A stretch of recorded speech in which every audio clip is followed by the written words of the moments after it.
At the airport, an agent named Roy Millers is also traveling to Boston, but after reaching the airport, he finds out that his flight has been delayed. He then starts observing other passengers, especially those who are carrying huge luggage. He then spots June at the airport, who is struggling to carry her luggage to the boarding gate. He watches her closely, and after some time, he bumps into her intentionally. He says sorry to her and leaves. I'm sorry, looking at my phone. I hate it when people do that. June takes her luggage to the security guard, who scans it and finds a lot of metal in her luggage. They open her bag and find many old car parts. June explains to them that she is taking these parts to fix her dad's old vintage car so she can gift it to her sister, who is soon getting married. Those are exhaust tips for a 74 Z28. I restore old cars, so...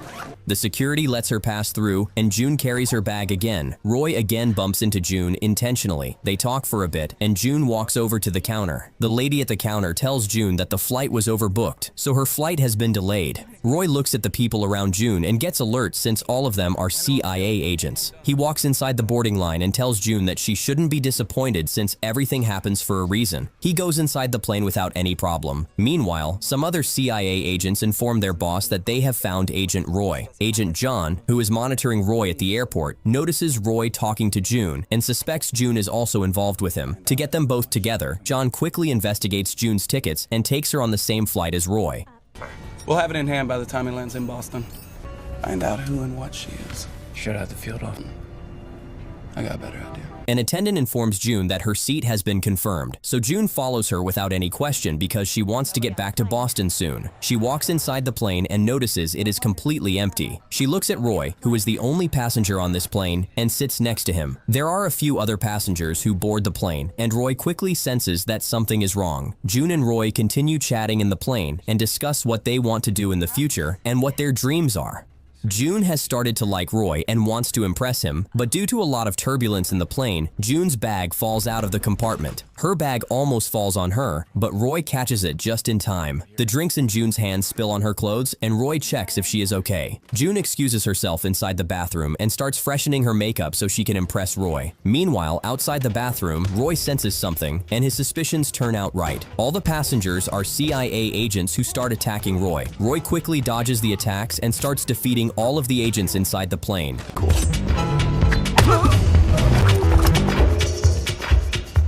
June, who is oblivious of what's happening outside, just does her makeup and talks to herself. The CIA agents demand Roy surrender himself, but Roy beats everyone and makes them unconscious. Suddenly, the pilot comes out and starts shooting at Roy, who shoots the pilot back in defense. The bullet hits the pilot at a lethal point, and he dies on the spot. After defeating everyone, Raj seats them back in their seats and makes the scene look like nothing happened there. June comes out of the bathroom and sees Roy sitting on his seat with drinks in his hands. She walks straight to him and kisses him. After pulling back, June notices that Roy has a tenser expression, but in reality, Roy was looking at the cockpit where the dead pilot was. He tells June that after she went in the bathroom, everyone began attacking him, so he had to beat everyone unconscious. He even tells her that he has killed the pilot, and now he has to try and land this plane safely. June thinks of it as a joke and tells Toy that he is a funny person. Lost the pilots. I mean, they're dead. Roy smiles and walks inside the cockpit. June tenses up and looks back. Another turbulence hits, and all the unconscious passengers fall out of their seats. June finally realizes that what Roy was saying is the truth, and now she is in deep trouble. She runs to the cockpit and sees that the pilot is actually dead. She sees Roy flying the plane and starts panicking. Roy tells her to take a seat and informs her that they are in Boston now. Roy makes an emergency landing in the fields and makes an exit with June.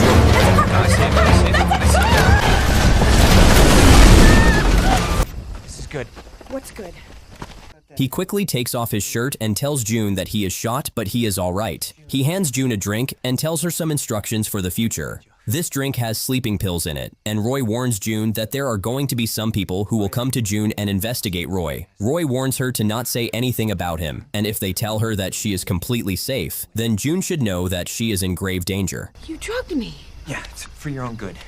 Secure, safe. If they say these words, it means they're going to kill you. Oh, God. After telling her the instruction, June faints, and the plane behind them explodes. The next day, June wakes up on her bed confused. She gets up and notices that her clothes are different from last night. She looks around and finds several notes by Roy, who warns her about the agents again and tells her that he has prepared an omelet for her. She changes her clothes and meets her sister at a wedding parkour where they finalize her wedding dress. June's sister expresses that she wants to sell their father's vintage car to buy a house. This disappoints June, and she leaves the shop. Just as she leaves, the CIA agents who had been following her surround her and ask her to accompany them in their car. She gets in, and John asks her about Roy. He explains that Roy was also a CIA agent, but he betrayed the organization and stole something valuable. June constantly refuses to recognize Roy. Then John shows her the airport footage and asks her about Roy. She simply tells him that he only bumped into her and she knows nothing about his whereabouts. John tells her that she is now completely safe with them. Hearing these words, June begins to panic, as these are the words Roy warned her about. After some time, John notices a sniper light on his shirt, and the next second, all of the agents in the cars are attacked by a sniper attack. June quickly grabs the steering wheel and tries to drive the car. Suddenly, Roy jumps on her car, and June looks at him with shock. Roy asks her constantly to open the door for him, but she is unable to hear. During the pursuit, Roy gets shot multiple times, but he dodges the bullets and still tries to get inside June's car. June finally opens the car door after they enter the tunnel, and the door slams without the car. The door flies off and hits another CIA car behind them and causes a huge accident. Roy gets inside and drives their car to safety. After some distance, he stops the car and gets out. He takes out a machine gun and begins walking towards the agents. He tells June to not be scared, as he is going to talk, or rather, kill them. After Roy walks off, June quickly runs from there and goes straight to meet her friend Rodney. Roy also follows her along the way. June runs to her friend who has a huge crush on her and tells him about the situation she is in. Rodney and June sit inside a cafe, and June tells him everything about Roy. I want to talk about the plane crash. Secret agent or something, and he killed everybody on board. Roy suddenly shows up and sits next to Rodney. He starts talking to Roy like an old buddy of his, but June signals Rodney that Roy is the guy she was talking about. Rodney quickly jumps into action, but before he can react, Roy takes out a gun and takes June as his hostage. He tells Rodney to keep sitting and escorts June out of the cafe. He forces her to get inside his car while Rodney alerts other firefighters about this situation. Roy shoots Rodney in his foot and lunges on him. He tells Rodney that now that Rodney is shot while trying to save a civilian, he is going to get promoted and become a nation's hero. Roy quickly gets inside the car and drives away with June. June gets completely terrified and asks Roy what is going on. She tells him that she doesn't want to go with him and feels unsafe with him. She tells him that the CIA agents from earlier were far better than him. Roy explains to her that he has purposely kidnapped her, so the people start thinking that there is no relationship between them whatsoever, and he has forcefully taken her. Instead of feeling thankful, June starts throwing a tantrum, which enrages Roy completely. He stops the car and gets out in frustration. June tries to run away again, but Roy warns her that she is not going to be able to survive without him being with her, as the other agents are soon going to hunt her down. With me? Without me? With me? It's up to you. So right now I need another car. Keep life is in danger. Someone, you trust me. June finally calms down and understands her situation.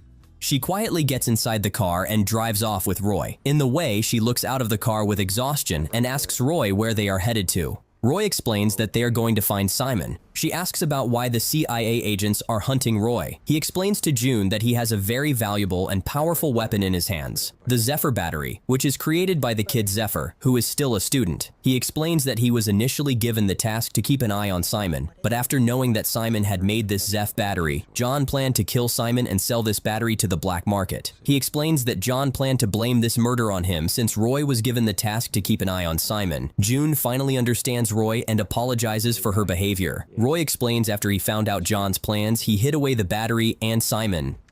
Barely out of high school. Simon Feck. Sell the battery and kill Simon. So what's next? I mean, what's the plan?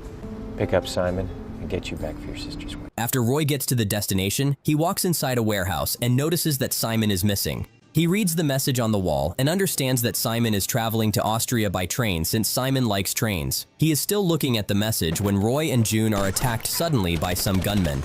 June panics and hides with Roy. She asks him if these people are from the CIA, and Roy tells her that they are from a mafia gangster who also wants to have his hands on this battery. The gangster's name is Antonio, who has sent his men to ambush Roy and get the battery from him. Roy gets his guns and starts attacking the gangsters.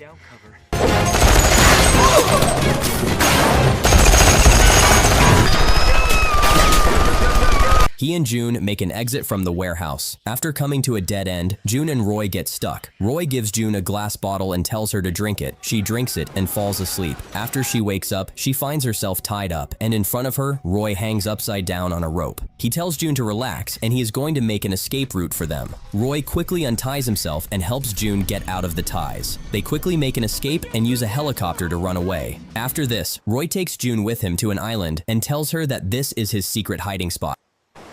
Where am I? My place. June watches him with awe and finds a chance to run away from him. She gathers her stuff and runs to the other side of this island, only to find it surrounded with water. She feels helpless and receives a call from her sister. She answers her phone, which helps Antonio trace their location on this island. She returns back to Roy and tries to fight him so she can escape this island. Instead of fighting, Roy makes fun of her and tries to stop teaching her how to fight. A lot of people watch the videos all through, but leave no comments and likes. Please, if you enjoy their little the fighting videos, session be turns sure into to a playtime with both like, of them and rolling leave in a the comment sand. to tell us They are where you're about to watching kiss from. when Antonio's Thank you. gangsters attack the island on their plane. Roy quickly runs away with June and takes her to his secret helicopter. June refuses to sit on the helicopter and tells Roy to make her unconscious. Roy uses a technique on June's neck, and she falls asleep. After she wakes up, she finds herself in a train that is headed to Austria. Simon is also aboard this train. June looks around and doesn't find Roy, so she goes to the attendant and orders some food. A man who is a killer approaches June and starts talking to her. He talks about how there are many people who die in a train ride. June thinks that this man is strange and asks if he is Simon. The man agrees, and June starts trusting her. She then finds a note stuck under her shoes and picks it up. It is a message from Roy, who warns her to stay in her room, and he is with Simon. She quickly understands that the man in front of her is not Simon. She panics and tries to run away. She gets inside a kitchen, and the killer follows her. Before the killer can kill her, Roy arrives there on time and attacks the killer. The killer is very strong, and Roy has a hard time fighting him. With the combined effort of Roy and June, they manage to defeat the killer and throw him out of the train. Simon stares at them in shock, and they get off in the next station. After arriving at the next station, John comes to inspect the train. He looks at the station and sees Roy at the platform. After meeting with John, Roy makes another plan and goes back to the hotel where June is staying. He deliberately lets her hear his call and lets her follow him to a restaurant. June follows him and sees him meeting with a woman named Naomi who works for Antonio. He strikes a deal with Antonio to sell this battery to him. This conversation is overheard by June, who gets very disappointed with Roy. I will speak to you anyway. We both know you're lucky I'm here. I have the battery. I'm on a schedule. What's your price?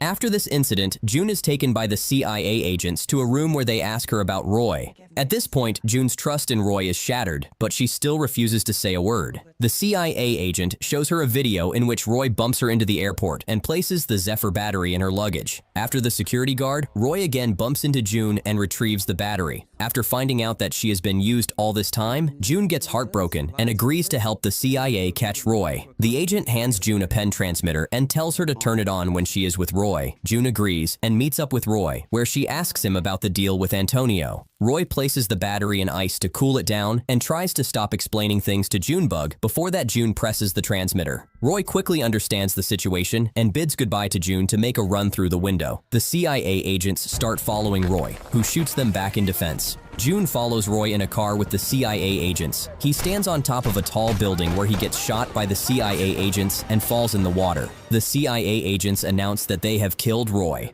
After this incident, June returns back to her home safely, and she attends her sister's wedding peacefully. But all this time, June keeps thinking about Roy and her time with him. She then goes to her garage and tells her mechanic that she is going to keep her dad's car and fix it. Suddenly, a song starts playing on the radio, and she recognizes this song as the tune song of Roy's phone. She remembers something from Roy's phone and searches up an address she saw on Roy's phone. To her shock, this place is only an hour away from her house. At the same time, John and another agent are escorting Simon with them. Simon looks at the way and asks the agents if they have forgotten the way. The next second, Joe kills the other agent and calls someone to inform them that he doesn't have the battery, but he has the person who made it. Simon tenses up and realizes that he is in danger now. Meanwhile, June arrives at the address and tries to peek in, but since it's raining, she gets soaked. She tries to run away, but an elderly couple from the house calls her over and invites her in. She asks them about Roy, but they tell her that they know no one of that name. Looking for some information about my friend Roy. June looks at the picture of Roy, and Roy's mother tells June that this is her son Matthew, who was a great swimmer. June quickly connects all the dots and realizes that this was Roy's plan all along. She goes outside and calls someone to inform them that she has the battery on her. After the call, she is abducted by Antonio's men, who take her to Spain, where she is injected with truth-telling drugs. She explains that she doesn't have the battery, but she knows whenever she is in danger, Roy shows up to save her. After she says this, Antonio orders his men to kill her. Roy, who is also looking at them from a distance, notices this and sees June being taken away. He also finds out that Simon is held captive inside John's car, so he devises another plan. He quickly rescues June by defeating Antonio's men and escorts her to safety. Hi, Roy. Hi, June. He kisses her, and they start being chased by Antonio.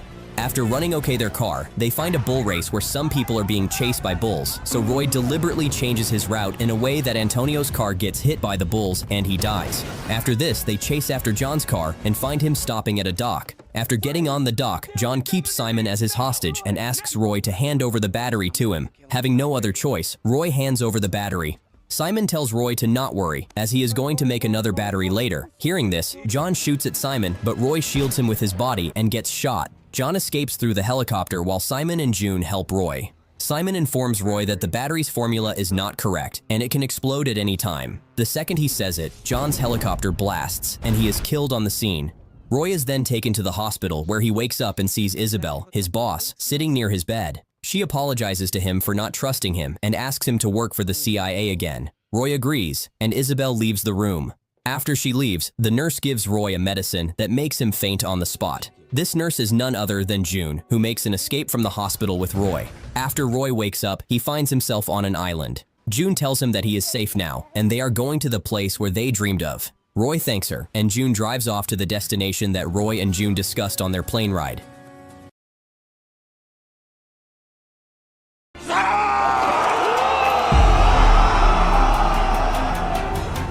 The Southwest War was the final curtain call for the Japanese samurai. With battle songs echoing, Katsumoto led his samurai into battle.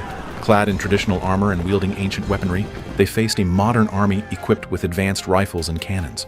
Upon closer inspection, among Katsumoto's red-armored warriors was a Western face.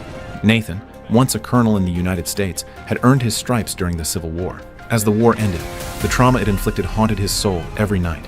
To escape, he drowned his sorrows in alcohol. Believing his life was destined for ruin, he never expected another battlefield. In 1876, Nathan was dispatched to Japan by his country. His mission was to build a modern, gun-wielding army for Emperor Meiji and help eradicate the last of Japan's samurai. Training Japanese recruits who had never handled firearms proved far more challenging than anticipated. With over 20 men firing simultaneously, the hit rate was a dismal 1%. With Nathan's guidance, a soldier finally hit the bullseye. Yet, the commanding officer ordered these inexperienced recruits to the battlefield to confront the samurai. Nathan couldn't fathom the decision. To prove the recruits weren't ready, he stood before the target and ordered them to fire, threatening to shoot them if they refused. Load! Under Nathan's pressure, the soldiers frantically loaded their weapons. After much hesitation, a soldier fired, but the bullet struck a haystack behind Nathan. Nathan's actions demonstrated the recruits' unpreparedness for combat. But orders were orders. Meanwhile, Katsumoto's samurai sabotaged railway tracks and set fires to delay construction.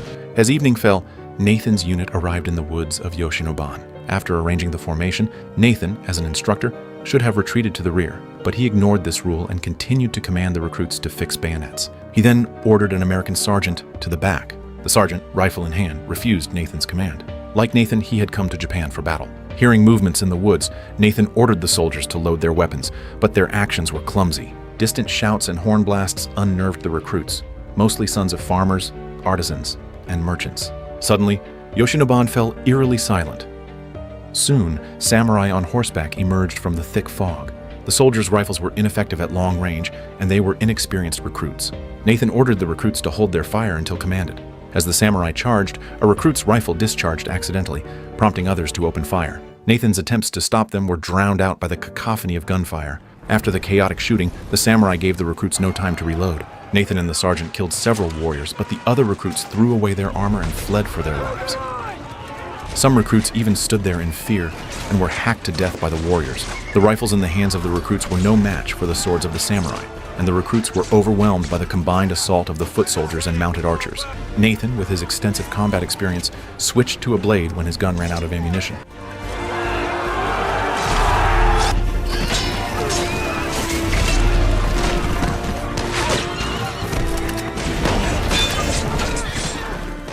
The sergeant, however, was struck by a spear. A mounted samurai charged at Nathan, who picked up a rifle and used it like a spear, easily overpowering the ordinary warrior. Soon, Nathan was surrounded, and a spear pierced his body, but he continued to fight fiercely. His tenacity caught Katsumoto's attention. Katsumoto watched as Nathan waved the white tiger flag, the spear seemingly roaring like a tiger.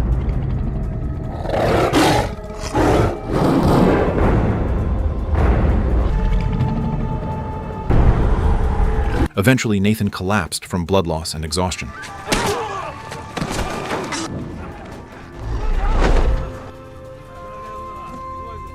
As the red-armored samurai prepared to deliver the final blow, Nathan used the white tiger flag to block and then drove the broken flagpole into the samurai's neck.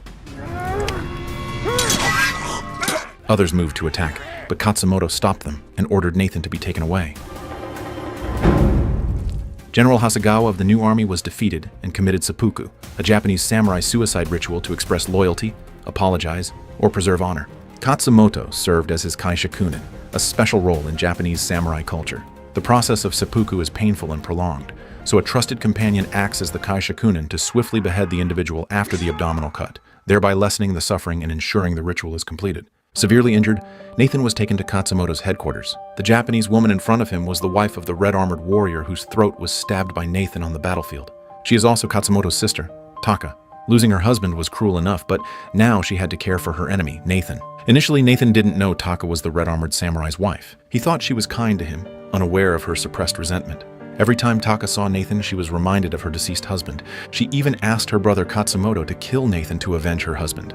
To her, the situation was humiliating, and she considered taking her own life. But Katsumoto refused, believing Nathan's presence was fate. Reluctantly, Taka endured. As Nathan's injuries healed, he wasn't confined as a prisoner and could wander around the village. Watching the samurai practice with their swords, Nathan became deeply curious about what drove their dedication. In the house where he was recovering, Nathan saw a boy kneeling before a familiar red armor. He immediately recognized it as the armor worn by the samurai he had killed in battle. At that moment, he guessed that Taka was the wife of the red-armored samurai. Katsumoto's son, Nobutada, took a liking to this foreigner and even invited him to join them at the table. However, Taka's eldest son, Higen, looked at him with disdain, knowing that Nathan had killed his father. Although samurai considered dying in battle an honor, young Higen did not understand this. As descendants of samurai, the boys practiced fighting with wooden swords from a young age. Although Higen is young, he has good swordsmanship and easily knocks away the wooden sword of his younger brother, Magojiro. Nathan picked up the wooden sword, and Nobutada suggested a match between Nathan and Higen. Looking at the small Higen, Nathan was not concerned.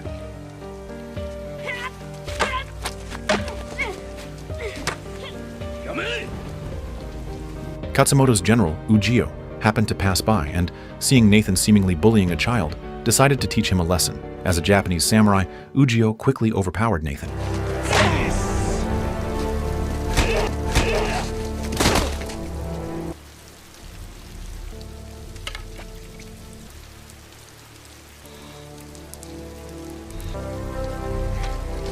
Unexpectedly, although Nathan's swordsmanship was lacking, he refused to give up.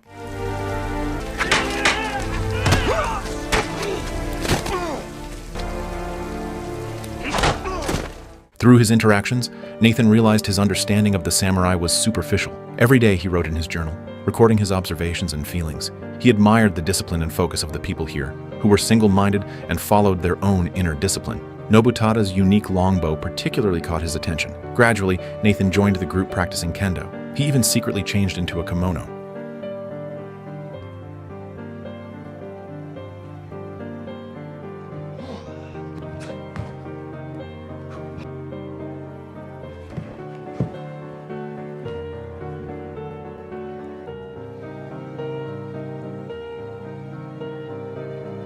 However, this new attire did not improve his combat skills. In Nobutada's view, Nathan's skills had improved, but his lack of focus due to distractions led to his defeat.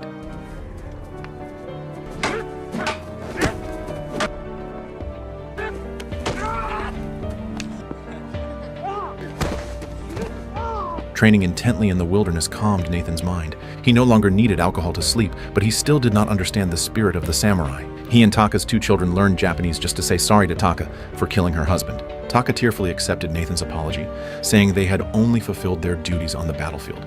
Before he knew it, a winter had passed, and Nathan played with the children, fully integrating into the village. His swordsmanship had greatly improved, and he could now parry 2 of Ujio's strikes.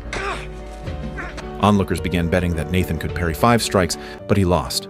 After clearing his mind of distractions, Nathan seemed to have an epiphany. In the 3rd round, his strikes were decisive and powerful, and he managed to tie with Ujio. Ujio nodded at him, acknowledging Nathan's progress. At that moment, a performance was underway on stage, and the audience below was laughing heartily. Katsumoto was also part of the performance, his comical expressions making the people laugh uproariously. Amidst the laughter, a guard was taken out by a ninja emerging from the darkness. Following this, a group of ninjas with crossbows climbed onto the roof. Nathan noticed this and alertly stood up. At the moment the ninjas fired their crossbows, he shouted Katsumoto's name. Katsumoto turned sideways, and the bolt flew past him, hitting the man in front. The scene instantly descended into chaos. Everyone had come to watch the show and was unarmed. A group of people huddled around Katsumoto, using their bodies to shield him as they retreated indoors. More ninjas emerged from the shadows, and Nathan, carrying the children and pulling Taka, ran into the house. Meanwhile, Katsumoto was also safely escorted inside, with Ujio and other samurai fighting the ninjas outside. The enemy was well prepared and numerous, but Ujio swiftly dispatched 2 ninjas with his sword. Retreating indoors, Katsumoto encountered Nathan. At this moment, footsteps were suddenly heard on the roof, and following the footsteps, Katsumoto and his guards came to the window. 2 sword blades suddenly pierced through the window paper, and 3 ninjas appeared before Katsumoto. At the same time, Nathan's group was also under attack. Unarmed, Nathan fought the enemy with his bare hands. In a critical moment, Taka pulled out a dagger and stabbed the enemy. Huygen suddenly stood up and took his late father's sword. Although Huygen was brave, he was no match for the ninja and was forced back. Nathan struggled to grab a chopstick and thrust it into the enemy's most vulnerable spot. Just as Huygen was about to be defeated, Nathan arrived in time and stabbed the ninja. 2 guards fell in the fierce battle, leaving only Katsumoto. Nathan appeared to save the day, and the 2 fought evenly until Katsumoto threw a dagger at the enemy, rescuing Nathan. More enemies poured into the room, and Nathan and Katsumoto fought side by side, completely trusting each other with their backs. After all the enemies inside were defeated, the ninjas outside were also taken care of by the guards. Looking at the cherry blossoms in full bloom, Nathan asked Katsumoto if the enemy was the Emperor or Omura, who was building the railway. Katsumoto was certain it wasn't the Emperor. Although everyone called Katsumoto a rebel, he was not rebelling against the Emperor. After all, Katsumoto was a great hero of the movement to overthrow the shogunate, and if the Emperor ordered his death, Katsumoto would commit seppuku without hesitation. Therefore, the enemy could only be Omura, who had conflicting interests and was doing everything possible to make the samurai disappear in Japan. Katsumoto didn't care about this. It wasn't even as important as the last line of his poem. He also explained to Nathan what the spirit of the samurai was. Like these blossoms, we are all dying. To know life in every breath, every cup of tea, every life we take, the way of the warrior. The Emperor ordered that Katsumoto and his people be allowed to go to Tokyo safely, which meant Nathan could leave. When Taka was bathing, Nathan came to say goodbye. Taka's brows were filled with reluctance, and her eyes were tearful.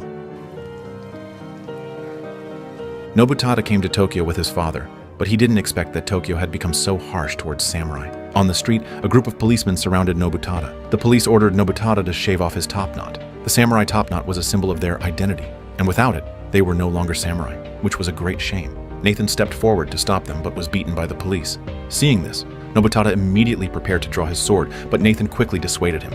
With so many guns aimed at them, drawing his sword would mean certain death. Although reluctant, Nobutada listened to Nathan and chose to endure. The sword at his waist was taken away, Nobutada's hair was cut, and after a heart-wrenching scream, the police left with a grin. Nathan helped Nobutada away from there. At this time, Katsumoto was also being targeted in the court. According to the constitution, no one was allowed to wear a samurai sword. However, Katsumoto had brought his sword directly into the court, giving Omura leverage against him. Although Katsumoto was Emperor Meiji's teacher, when he needed the emperor to speak for him, the emperor chose to remain silent. Obviously, he no longer needed Katsumoto. Due to bringing a sword to the court, Omura ordered Katsumoto to be escorted back to his residence in Tokyo and summoned for punishment on another day. Before leaving, Katsumoto bowed to the emperor, but the emperor looked at the ground and did not even dare to make eye contact with Katsumoto. Nathan returned to the military camp, where the new Japanese army was already equipped with new equipment and weapons. Omura offered Nathan a high salary to become the commander of the new army, but Nathan chose to refuse. He was only responsible for training soldiers, not leading them into battle. This decision was a stark contrast to his past self. A year ago, if Nathan hadn't charged into battle, he wouldn't have been captured by Katsumoto. A year of rural life had completely changed Nathan. When he heard that Katsumoto was under house arrest and might not survive the night, his expression suddenly turned serious. He left the room and headed straight for Katsumoto's residence. Omura's men, who were watching outside, followed Nathan and surrounded him in an alley. The group in front of him all carried samurai swords. Faced with this group of people with ill intentions, Nathan subconsciously wanted to take out his gun, but found that he didn't have a gun with him. Knowing he couldn't escape, Nathan calmed down and took the initiative to attack.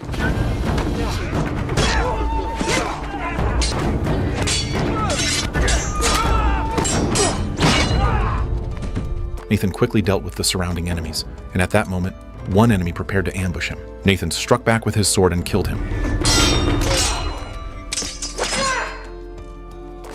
To enter Katsumoto's residence, Nathan brought a reporter, Mr. Simon Graham. He claimed to be under Omura's orders to take photos of the rebel Katsumoto for the newspaper. Seeing that the guards still refused to let them enter the residence, Mr. Simon Graham pointed at Nathan and said he was the President of the United States. The guards believed him and subsequently allowed them to enter the residence.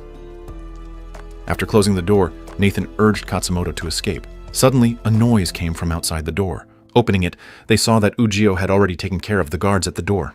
As they headed out with their weapons, they encountered a guard. The sound of gunfire quickly attracted a large number of guards, all armed with guns. Under such firepower, it was difficult to break through. At this critical moment, an arrow pierced a guard's neck. It turned out that Nobutada had come to reinforce them with archers. Under the cover of the arrows, Nathan and his group crossed the wooden bridge. However, as soon as they crossed the bridge, Katsumoto heard his son scream in pain. He turned back to save his son, but Ujio stopped him. Seizing the opportunity, Nathan rushed to the middle of the bridge and rescued Nobutada. But Nobutada was too badly injured. He asked his father to leave him behind to cover their retreat, knowing he wouldn't survive much longer. With tears in his eyes, Katsumoto caressed Nobutada's face and respected his son's choice. Despite his severe injuries, Nobutada raised his longbow and shot. After exhausting all his arrows, he charged with his sword in both hands and bravely sacrificed himself under the enemy's continuous gunfire. Although Nobutada had lost his topknot, he lived up to the name of a samurai. Emperor Meiji believed Omura's slander and launched an attack on Katsumoto's base camp on the grounds that Katsumoto had defected. On the other hand, Katsumoto had only 500 samurai who were determined to fight to the death. This scene reminded Nathan of the ancient Greek battle of Thermopylae, where 300 Spartans faced off against a 1,000,000-strong Persian army. Katsumoto asked Nathan what his plan was after hearing his words. What do you have in mind? Take away the advantage of their guns. They're overconfident in Yuzan. Lure them close. Close enough for a sword. Taka gently untied the man's half-collar, undressed him, and then put on the lining of his armor. When their eyes met, Nathan saw tears in Taka's eyes. Both knew what would happen the next day. After spending time together, they had developed feelings for each other. At this moment, everyone in the village was making final preparations for the next day's battle. On May 26, 1877, Nathan walked out of the room in red armor. Ujio adjusted his chest armor, and Katsumoto gave Nathan a samurai sword with 7 Chinese characters inscribed on the blade. The inscription meant, "A person who integrates tradition and modernity is worthy of using this sword." After presenting the weapon, Katsumoto drew his sword and shouted, leading the last of the samurai on horseback through the Torii Gate to the battlefield.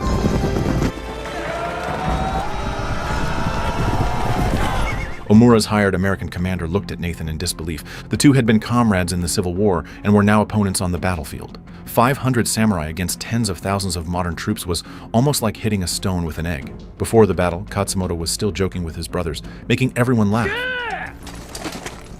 Soon, the sound of battle drums rang out, and the new army launched the first attack.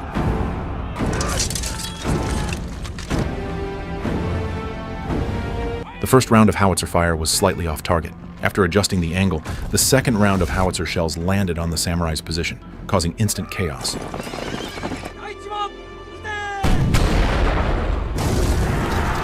Then Nathan ordered the samurai to set fire to the straw in front of the formation. Under the smoke of the howitzer fire, Omura only saw the burning wooden fence and the retreating samurai.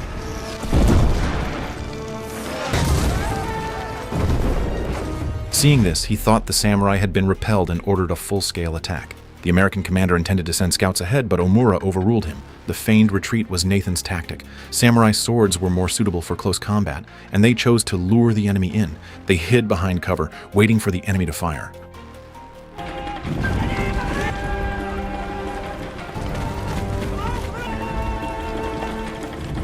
Bullets pierced through the wooden fence, hitting some of the samurai, followed by a second round of gunfire. As Nathan had predicted, after the second round of shooting, the enemy began to charge. The archers received their orders and fired a flaming arrow, hitting the oil-soaked grass balls prepared behind the enemy. The grass balls instantly burst into flames, creating a wall of fire that split the enemy forces in two. Taking advantage of the enemy's confusion, the samurai had their bows fully drawn, and with a single command, a volley of arrows was released.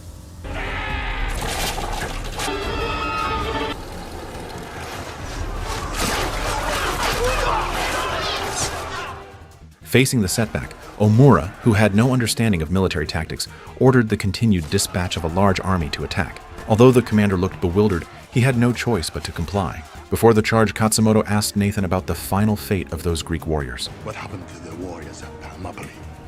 Dead to the last man. Hearing this, Katsumoto smiled, for this was also the ending he desired. Then, he and the samurai drew their swords and charged at the enemy. The last samurai brigade launched a death charge against the rifle squad, the final struggle of the old world against the new. Before they could reach the enemy, nearly half of the samurai fell to the gunfire. The remaining samurai, carrying the courage of their fallen comrades, charged into the enemy ranks. The samurai swords were more powerful than the bayonets on the rifle barrels, and in close combat, the rifle squad was scattered. In the chaotic battlefield, a soldier pointed his gun at Nathan, who was in the midst of combat. This scene was witnessed by an old man, the first samurai Nathan had met in the village. The old man shielded Nathan from the enemy's bullet with his body, and even killed the enemy. There was no time to mourn, and Nathan could only continue to fight to repay the old man's kindness. At this moment, Nathan noticed that the enemy's reinforcements had arrived. Nathan's leg was hit by a bullet, and seeing Nathan kneel, two soldiers rushed forward, only to be killed by Nathan's sword. The enemy reinforcements had ample ammunition, and the samurai's charges were unsuccessful. Seeing that the time was ripe, Nathan issued the final command. It turned out that Ujio had been lying in ambush behind the hill. The samurai charged into the enemy's reinforcement troops from behind, putting the rifle squad in a pincer attack. Ujio rode his horse into the enemy ranks, but his horse was struck by a bayonet, and he rolled to his feet after falling, drawing his sword to fight. The battlefield was like a human purgatory, with people constantly falling.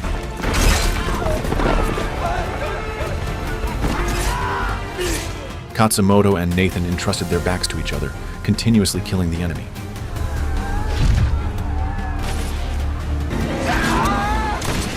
The sound of the retreat bugle rang out, and the rifle squad fled. Nathan had truly repelled the New World's rifle squad with 500 men. Ujio was shot before the rifle squad retreated, the bullet piercing his abdomen, but he continued to fight.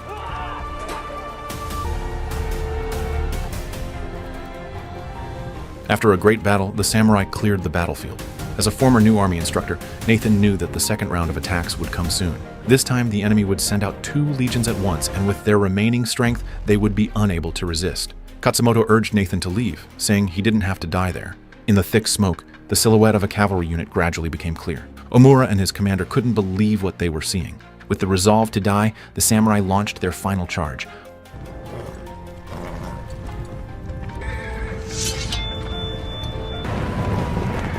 Omura ordered the cannons to fire, and the shells fell among the samurai like fireworks blooming on the earth. The samurai continuously fell under these fireworks. After the charge through the artillery fire, waiting for the samurai was the elite rifle squad led by the American commander. As Nathan's old comrade, only one of them could leave alive. With a single command, more than half of the samurai cavalry were shot down from their horses, including the severely injured Ujio. Katsumoto was shot in the shoulder, but it was not serious. Nathan, facing his old comrade, threw the samurai's sword in his hand, piercing the other's body.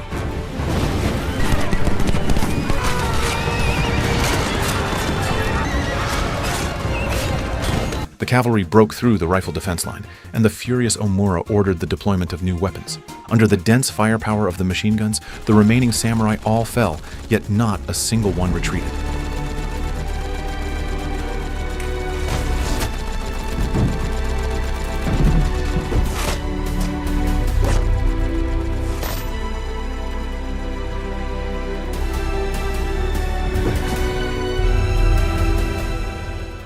Even the new army's captain couldn't help but shed tears.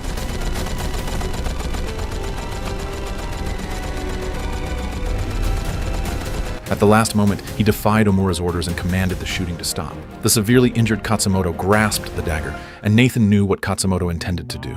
He tried to stop him, but Katsumoto's mind was made up. Dying honorably on the battlefield was his final wish, and Nathan should continue to live honorably. At this point, Katsumoto was too weak to perform seppuku, and with Nathan's help, he completed his final honor as a samurai.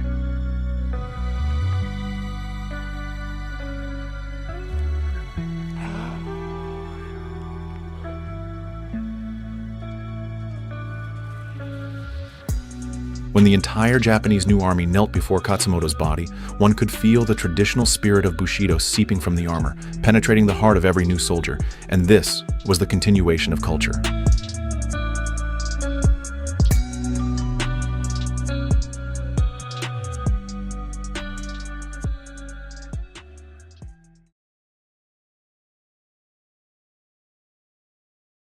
At the beginning of the movie, we are shown someone carrying a weapon and getting ready to shoot, and this person is Charlie. Without any reason, he immediately shoots at 5 random people.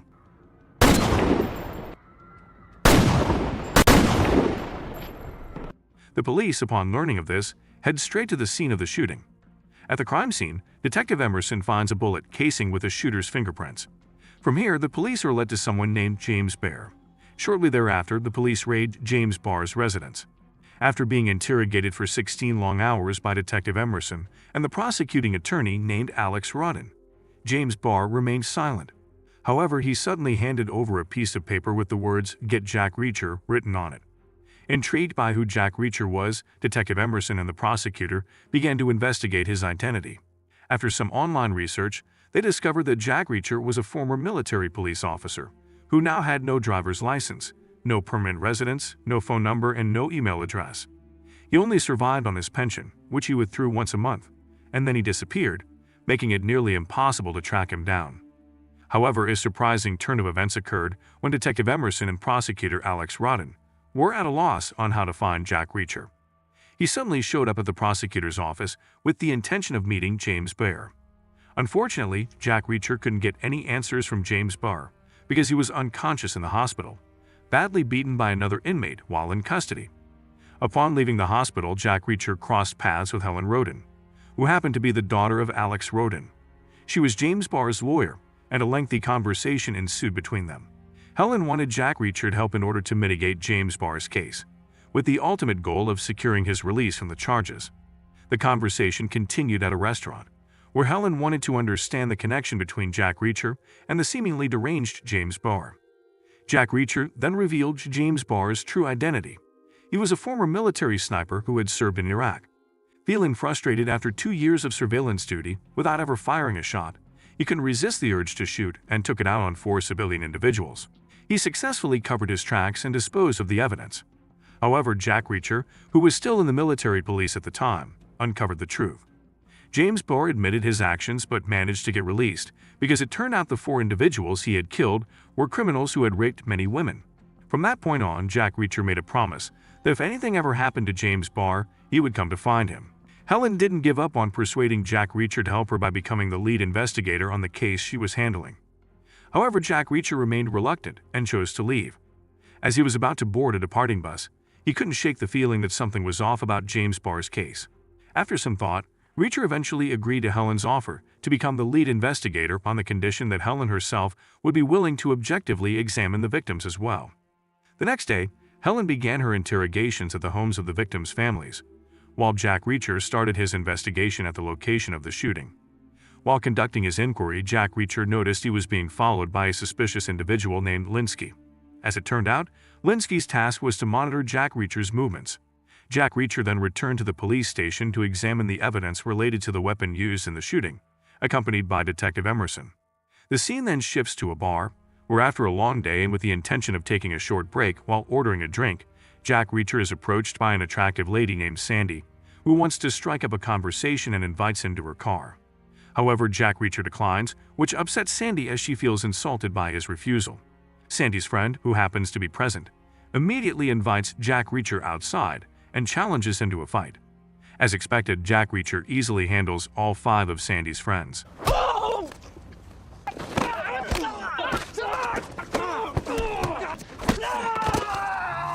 In summary, Jack Reacher is apprehended by patrolling police officers in the area, but he is fortunate enough to be released by Helen and Emerson. Later, the scene shifts to a motel room, where Jack Reacher explains to Helen that someone knows of his presence in the town and is trying to trap him to eliminate him.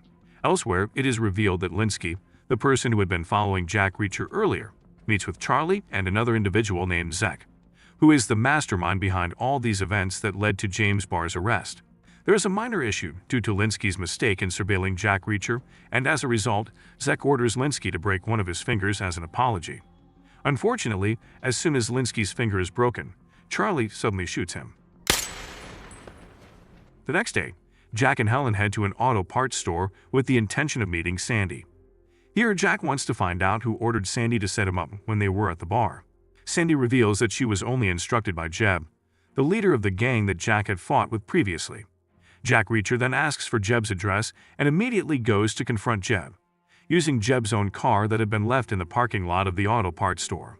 Upon arriving at Jeb's house, he finds it empty as Jeb is not there. Unexpectedly, Jack is attacked by Jeb's friends, and again, using his skills, Jack Reacher easily overcomes them.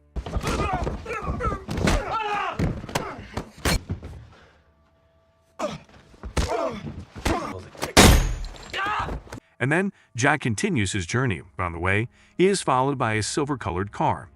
That night, Jack Reacher meets with Helen, where he explains his investigation and analysis. He firmly believes that James Barr was just bait, or in other words, he was framed. Jack Reacher also instructs Helen to trace the car that had followed him earlier. When Helen tracks down the car, she is surprised to discover that it belongs to a rival company, competing with the O-Line Archer Company, whose owner is one of the victims in the shooting they are investigating. From this revelation, they conclude that the primary target of the shooter in this case is the boss of the O-Line Archer Company. Charlie, aware that his car is being tracked, plans to set up Jack Reacher. Without hesitation, he goes to Sandy and kills her. He then brings Sandy's body to the motel where Jack Reacher is staying. When Jack arrives at the motel, he is shocked to see Sandy's body being loaded into an ambulance. To make matters worse, Detective Emerson is already there and assumes that Jack Reacher is responsible for the incident. Jack decides to flee, and a car chase ensues. While being pursued by the police, Jack spots the car that had been following him, driven by the person who killed Sandy. Jack gives chase while also trying to evade the police, but unfortunately, he is unable to catch Charlie's car due to police interference. The car chase comes to an end as Jack manages to elude the police by blending into a crowd of people, and he escapes by boarding a bus. The next day, Jack goes to a shooting range that James Barr used to frequent. There he meets Martin Cash, the owner of the range, and asks him a question about James Barr. However, Cash sets a condition for Jack Reacher. He must hit the target with only 3 bullets to get an answer about James Barr. Even though Jack Reacher's shooting skills have been rusty, he easily hits the target with all 3 bullets. Martin Cash then provides him with CCTV footage from the store, showing James Barr arriving with his friend, who is none other than Charlie, the actual mass shooter. Jack, now confident with a witness and the CCTV evidence, immediately contacts Helen while she is at her father's office and informs her that he will be home in 3 hours. However, when Helen leaves her father's office and is in an elevator, she encounters Emerson. As soon as the elevator doors close, Emerson attacks Helen with an electric shock, rendering her unconscious. It's revealed that Emerson has been a traitor within the police force, working as an accomplice for Zek and Charlie. Helen is then held captive in a location resembling a mining area. When Jack learns of Helen's captivity during their phone call, he becomes furious and vows to kill Charlie. Jack demands the address where he can meet Helen and soon heads to the location with Martin Cash, the owner of the shooting range he visited earlier. Jack hopes to acquire weapons from Martin, but Martin only provides him with a knife. In a swift turn of events, Jack reaches the enemy's base by using a car in reverse, and Martin assists by firing shots from above.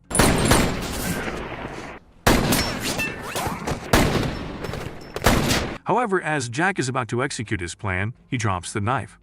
With courage, he manages to defeat the enemy using a rock, and then seizes their weapons, successfully taking down Charlie's henchmen one by one. Charlie, feeling increasingly cornered, returns to his headquarters and calls his other henchmen. Jack, using Martin Cash as bait with a large vehicle, tricks Charlie's henchmen into thinking it's Jack Reacher, allowing Jack to easily defeat them.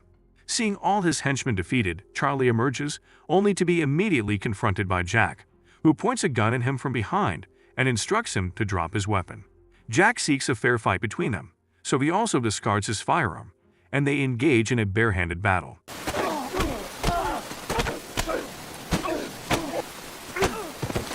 However, Charlie resorts to treachery by pulling out a knife during the fight.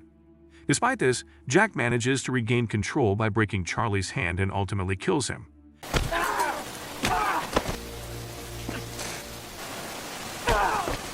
Bringing the confrontation to an end. Hearing Charlie's cries of pain, Emerson prepares himself and uses Helen as a shield.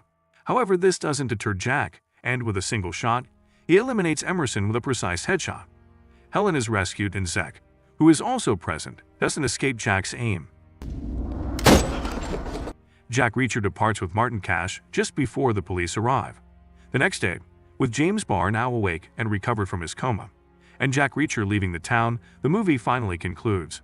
We have noticed a lot of people watch the videos all through, but leave no comments and likes. Please, if you enjoy the videos, be sure to subscribe, like, and leave a comment to tell us where you're watching from.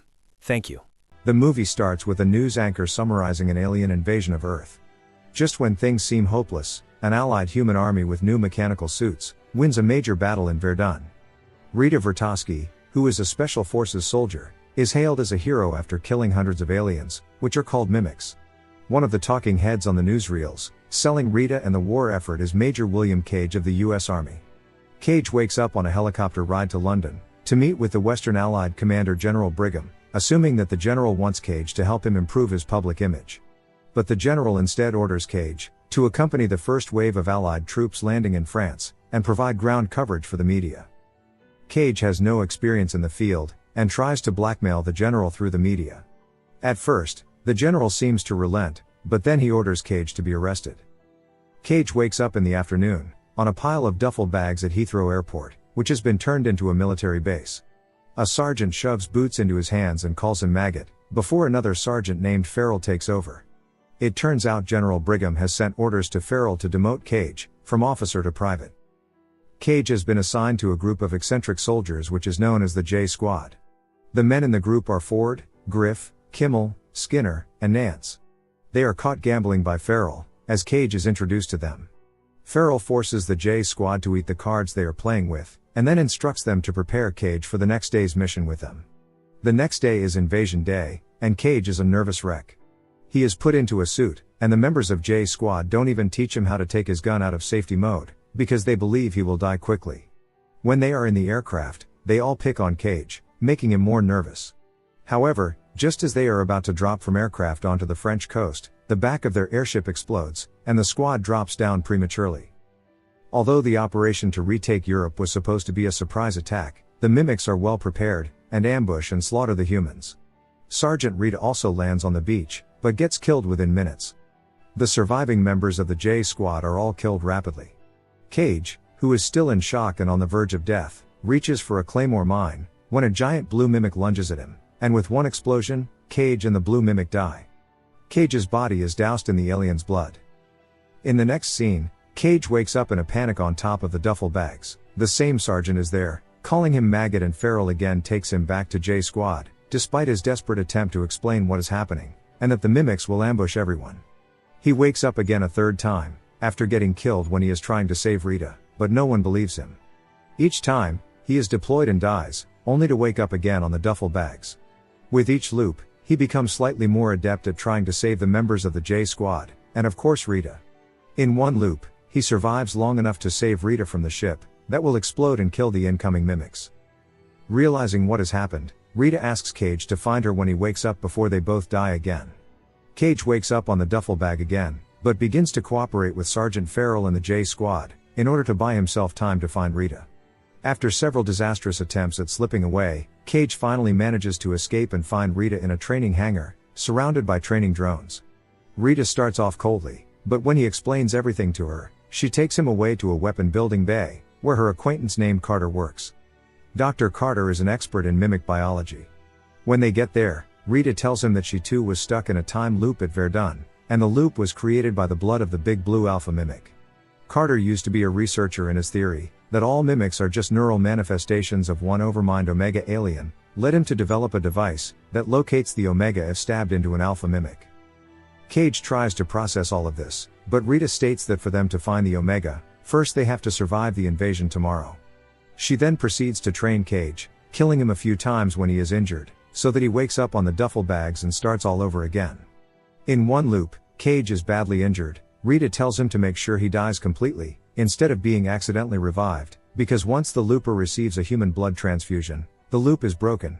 Suddenly, Cage receives a mental vision after he dies. He sees that the Omega is somewhere in a dam in Germany. Rita and Carter believe that the visions are due to Cage actually being an alpha, after being infected with the blue blood. Therefore, Cage and Rita focus on surviving the invasion. They become much improved in combat on the beach, but despite everything, they both keep dying, and Cage loops over and over. He grows attracted to Rita, and watching her die over and over again takes its emotional toll as well. In the following loop, he gives up, decides to escape from the base, and goes to the bar where he thinks he can escape the loop. But it does not work. The mimics end up finding him and kill him, thus sending him back all over again. After several failures and deaths, Cage and Rita finally make it inland. After finding a helicopter in a farmhouse, Rita realizes that Cage is trying to persuade her to stay in the farmhouse, and confronts him. Cage admits that they have looped to the farmhouse several times already, but every single time Rita dies. So, he tries to save her from another death by going alone. When Rita asks him why it matters what happens to her, Cage is speechless. However, Rita is now well aware that Cage is attracted to her. Cage grows closer to her, but it seems like she is only interested in the mission. Rita is shocked, and ends up intentionally getting them killed. In the following loop, Cage decides not to seek out Rita, and instead makes his way alone to the German dam. However, going to the dam does not really work as he had expected. He finds nothing, as the Omega is not there, and he is ambushed by an Alpha, who attempts to strip him of his ability to reset time, but Cage deliberately drowns himself. In the next loop, Cage, Rita, and Carter put the pieces together.